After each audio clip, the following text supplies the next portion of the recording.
Ang mabuting balita ng Panginoon ayon kay San Marcos.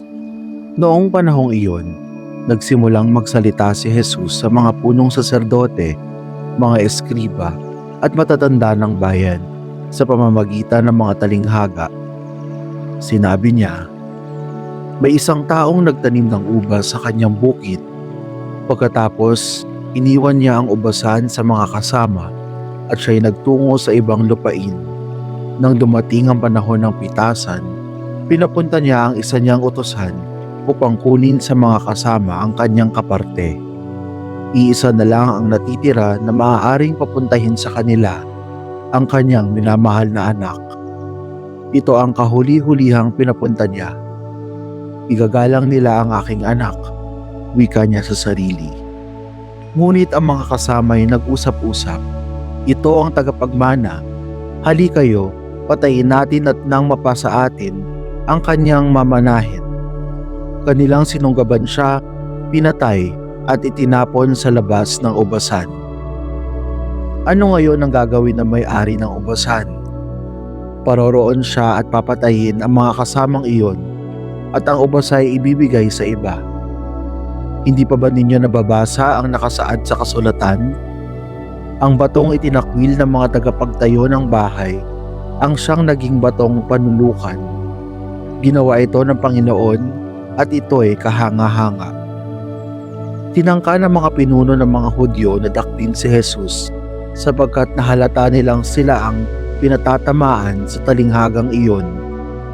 Ngunit takot naman sila sa mga tao, kaya't hindi nila siya inano at sila'y umalis.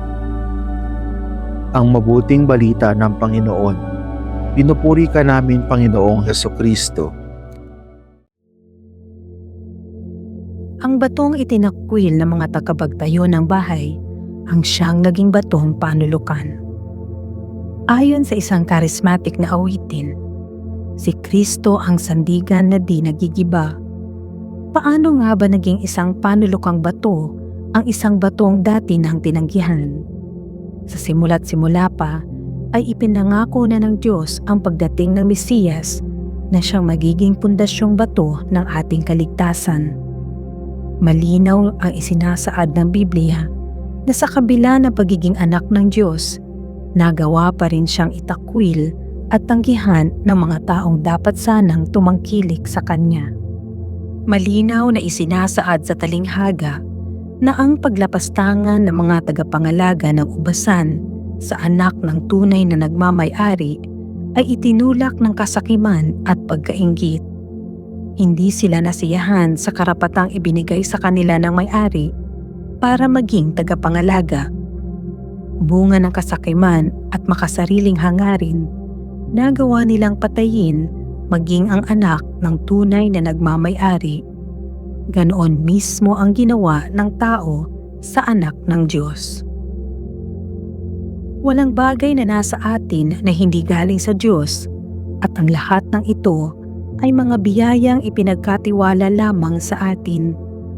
Darating ang panahon na lahat tayo ay magsusulit sa Kanya kung paano natin inalagaan, pinalago, pinabunga at ipinamahagi ang mga biyayang tinanggap natin.